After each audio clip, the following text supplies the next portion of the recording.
अगर मैं लिखना चाहूं तो उसकी मैग्नीट्यूड लिखने के लिए जो आम कोचिंग वाले लोग करते रहते हैं, फार्मूला लिखते हैं, root under v1 square plus root under v2 square plus 2v1 v2 cos theta लगानी है या नहीं लगानी? नहीं लगानी। दैट्स व्हाई आई पे नहीं लगानी, फार्मूला लगाने ही नहीं। ये सब तो फार्मूला का मतलब ये होता है कि बच्चे के दिमाग को डल कर दे।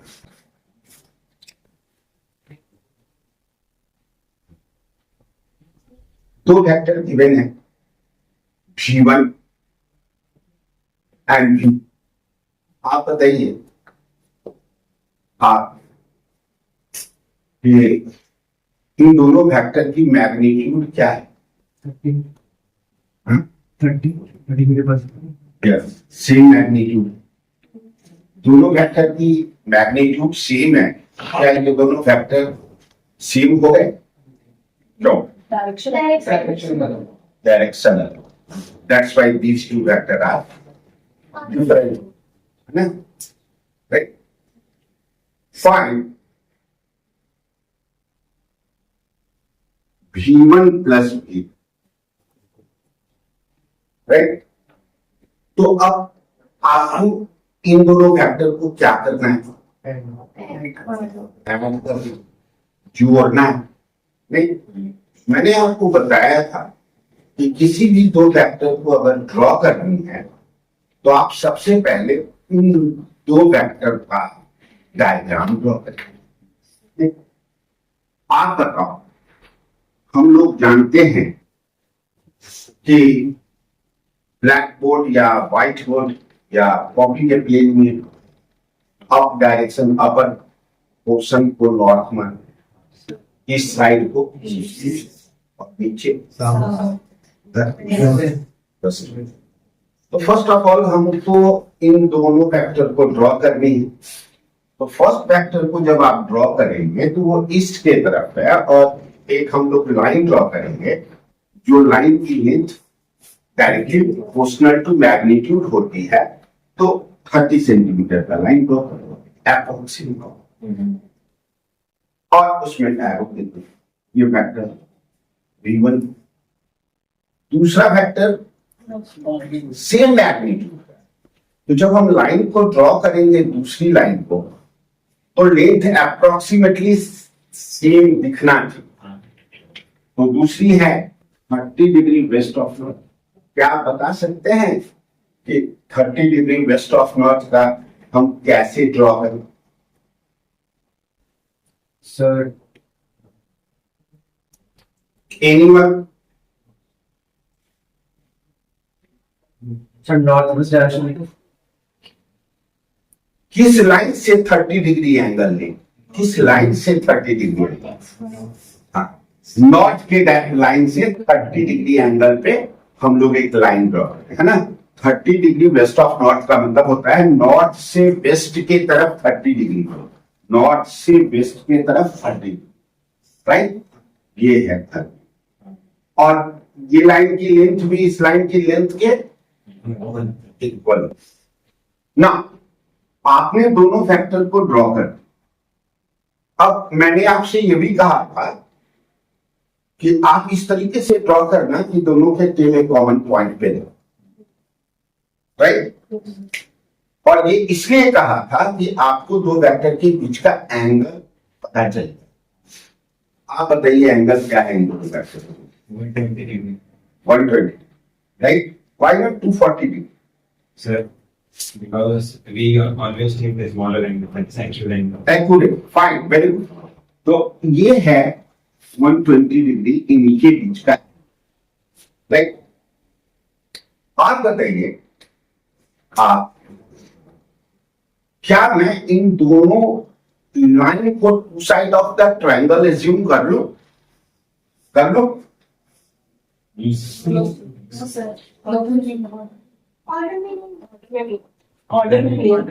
ऑर्डर मीनिंग केस थे, Order ऑर्डर मीनिंग।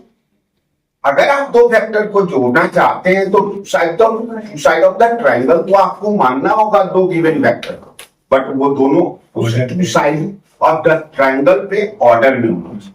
क्या ये ऑर्डर में? ऑर्डर में, नहीं तो मुझे क्या करनी है, ऑर्डर में लानी है। पीछे कर देना, इवन को पीछे V1 को, पीछे कर देना। हाँ, उतना ही लंबा V1 को मैंने इधर इसी लाइन के अलोंग V1 को ऐसे कर, और डायरेक्शन चेंज नहीं करना। डायरेक्शन चेंज नहीं हुई है और लेंथ भी चेंज। अब ये V1 वेक्टर और ये जो V2 वेक्टर है, ये दोनों क्या हो गए, ऑर्डर ऑर्डर में।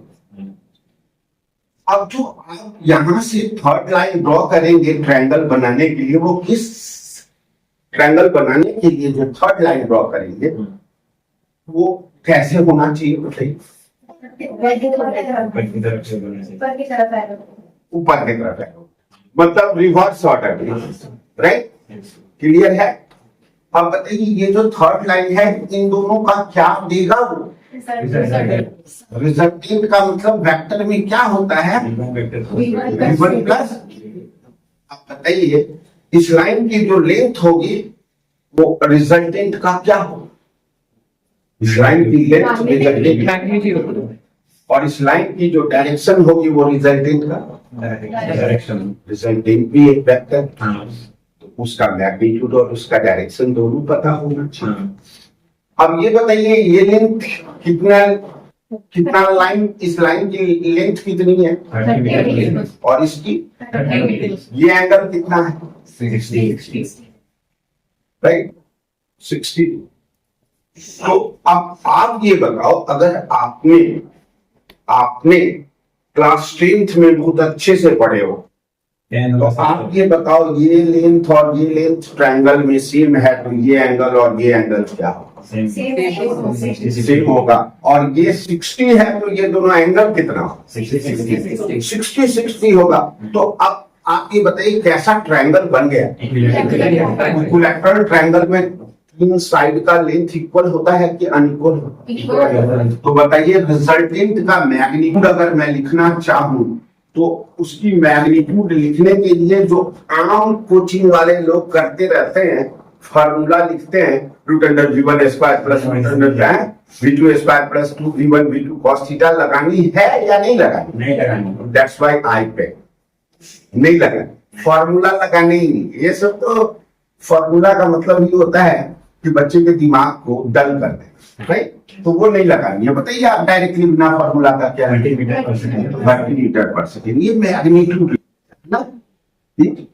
और अगर मैं ऐसे लिखूं V बराबर 30 मीटर पर सेकेंड, तो केवल मैग्नीट्यूड लिखना गलत हो जाएगा ना, आपने एरो दे दिया है तो इसकी डायरेक्शन भी बताना। बताइए ये एंगल की 60। तो उसके डायरेक्शन हम लोग लिखते हैं 60 डिग्री नॉर्थ ऑफ ईस्ट, क्योंकि इधर नॉर्थ होगा, इधर ईस्ट होगा। 60 डिग्री नॉर्थ ऑफ ईस्ट मतलब ईस्ट से, तो 60 डिग्री ईस्ट, राइट, ये निकल। क्या आपने ट्रायंगल लॉ के कॉन्सेप्ट को समझा? क्या आप सारे प्रॉब्लम्स को सॉल्व कर सकते हो? आप में कोई कॉन्फिडेंस की कमी है? नहीं, क्लियर हो गया। फॉर्मूला कब हम लोग लगाएंगे जो आपको डिराइव करके दिए हैं? जब मुझे वो सारी ट्रायंगल ना मिले डायग्राम बनाने पे, वो सारी ट्रायंगल जिसको हम नहीं जानते। जैसे अगर आपको राइट एंगल ट्रायंगल मिल गया तो पाइथागोरस थ्योरम लगा दी, इक्विलैटरल ट्रायंगल मिल गया तो there is no need to write, right. तो अब मैं अगला एक क्वेश्चन देता हूं कि वो दोनों ट्रायंगल नहीं होंगे, राइट एंगल ट्रायंगल नहीं होगा और इक्विलैटरल नहीं होगा, तो फिर हम कैसे बनाएंगे? तो इसके लिए हम एक क्वेश्चन और देते हैं।